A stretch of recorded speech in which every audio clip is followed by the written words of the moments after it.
మళ్ళీ గర్జించిన angry man Rajasekhar. Biker మూవీతో Rajasekhar powerful second innings fix. ఆ విషయంలో మాత్రం రాజశేఖర్ సూపర్ అనే చెప్పాలి. ఇంతకీ రాజశేఖర్ సెకండ్ ఇన్నింగ్స్ పరిస్థితి ఏంటి? హవెలు.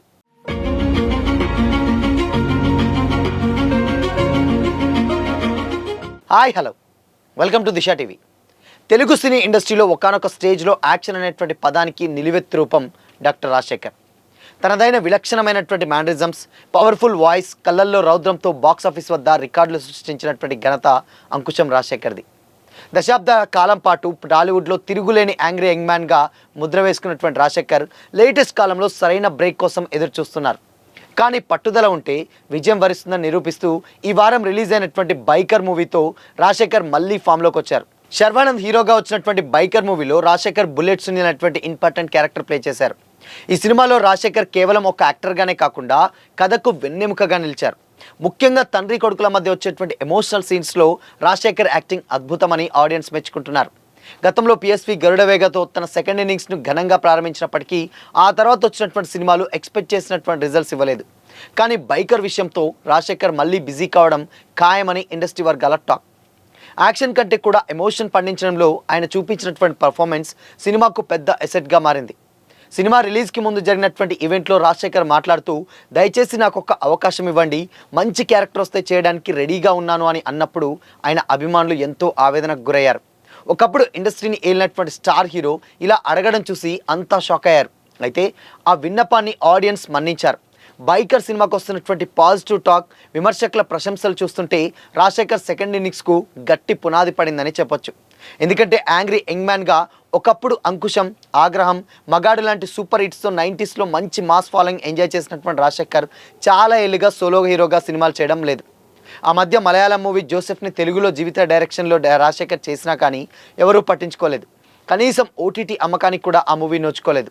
మొహమాటానికి నితిన్ ఎక్స్ట్రాడినరీ మ్యాన్లో కనిపించిన ఆ స్పెషల్ రోల్ కూడా ఇంకా పెద్ద డిజాస్టర్ అయింది. జంజీ తత్వం, తన మార్కెట్ త్వరగా అర్థం చేసుకున్నటువంటి రాజశేఖర్ రియాలిటీలోకి వచ్చేశారు. బైకర్లో శర్వానంద్ తండ్రిగా నటించడానికి ఒప్పుకోవడం ద్వారా తన సెలెక్షన్ ఎలా ఉంటుందనేటువంటి హింట్ అయితే డెఫినెట్గా ఇండస్ట్రీకి ఒక క్లారిటీ ఇచ్చారు. అసలు విషయం ఇది కాదు. రాజశేఖర్ ఇందులో తాతయ్య అనిపించుకోవడానికి ఓకే చెప్పారు. కథ ప్రకారం రాజశేఖర్కు శర్వా కొడుకుతో చివరి అరగంటలో కొన్ని సీన్లు, పాటలు కూడా ఉన్నాయి. ఎమోషనల్ ఫీన్ కోసం డైరెక్టర్ వాటిని పొందుపరిచారు. ఆ చిన్న కుర్రాడు రాజశేఖర్ని పదే పదే తాత తాత అని పిలుస్తూ ఉంటాడు. రాజశేఖర్ సమవుచీలు ఇప్పుడు మెగాస్టార్ కావచ్చు, బాలకృష్ణ కావచ్చు, నాగార్జున మొదలైన వాళ్ళు తల్లిదండ్రులుగా అండ్ దాని తర్వాత అన్నయ్యలుగా యాక్ట్ చేశారు. కానీ ఇప్పటిదాకా తాత అనిపించుకునేటువంటి రిస్క్ అయితే చేయలేదు. వెంకటేష్ సూర్యవంశంలో ఒక్కసారి క్యారెక్టర్ చేశారు తాత పాత్ర. బట్ మిగతా వారంతా నిజ జీవితంలో మనవళ్ళు, మనవరాళ్ళు ఉన్నటువంటి స్క్రీన్ మీద తాత పిలుపుకు దూరంగానే ఉన్నారు. తమిళ్లో సూపర్ స్టార్ రజనీకాంత్ జైలర్తో ఆ రిస్క్ చేసి ఇండస్ట్రీ హిట్ అందుకున్నారు.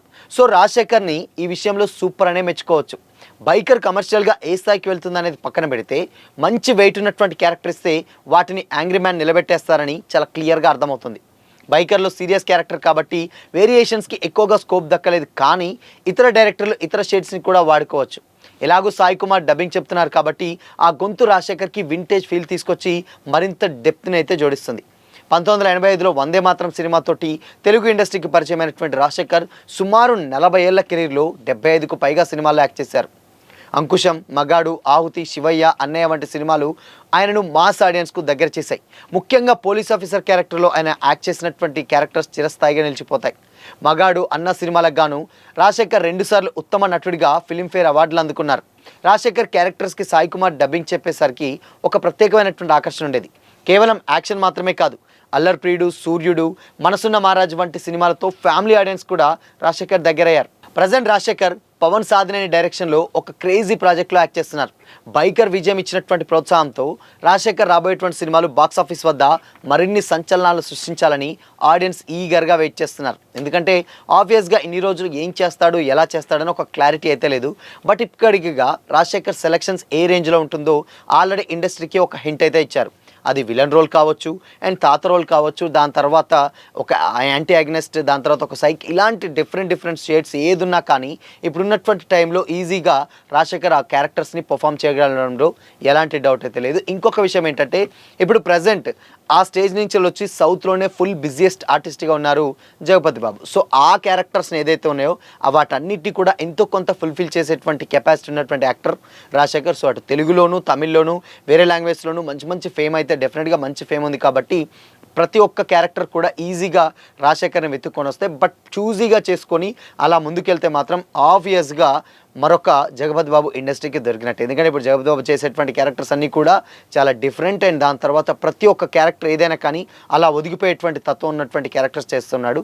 ఇలానే చూజీగా వెళ్ళిపోతే మాత్రం రాజశేఖర్ కూడా అలాంటి ఒక పక్క కమర్షియల్ అండ్ దాని తర్వాత ఒక మంచి యాక్టింగ్ స్కోప్ ఉన్నటువంటి సినిమాలు పడతాయనడంలో కూడా ఎలాంటి డౌట్ అయితే లేదు. సో మొత్తంగా యాంగ్రీ మ్యాన్ మళ్ళొక్కసారి సెకండ్ ఇన్నింగ్స్లో గర్జించడం చూసి రాజశేఖర్ ఫ్యాన్స్ అందరూ కూడా చాలా ఫుల్ హ్యాపీగా అయితే ఫుల్ ఖుషిగా అయితే ఉన్నారు. సో మరి చూడాలి ఇన్ కేస్ ముందు చేయబోయేటువంటి సినిమాలు ఏంటి అండ్ దాని తర్వాత అందులో క్యారెక్టర్స్ ఎలా ఉండబోతున్నాయి ఏంటి అనేది తెలియాలంటే మాత్రం మరికొద్ది రోజులు అయితే వెయిట్ చేయాల్సింది. సో మొత్తంగా మరొక యాక్టర్ ఇండస్ట్రీకి దొరికినట్లే లెక్క. అది కూడా ఇప్పుడు పాన్ ఇండియా ట్రెండ్ వస్తుంది కాబట్టి ఏ లాంగ్వేజ్లో అయినా ఈజీగా యాక్ట్ చేయగలిగినటువంటి సత్తా ఉన్నటువంటి యాక్టర్ రాజశేఖర్. అటు మార్కెట్ పరంగాను ఇటు ఫేస్ వాల్యూ రెండు కూడా పనికొస్తాయి కాబట్టి ఆబ్వియస్గా రాజశేఖర్కి ముందు ఇలాంటి క్యారెక్టర్స్ రాబోతుండడంలో ఎలాంటి డౌట్ అయితే లేదు. సో మరి బైకర్ చూసారా? చూస్తే మీకేమనిపించింది? అందులో రాజశేఖర్ పర్ఫార్మెన్స్ గురించి మీ ఒపీనియన్ని కామెంట్ చేసి చెప్పండి.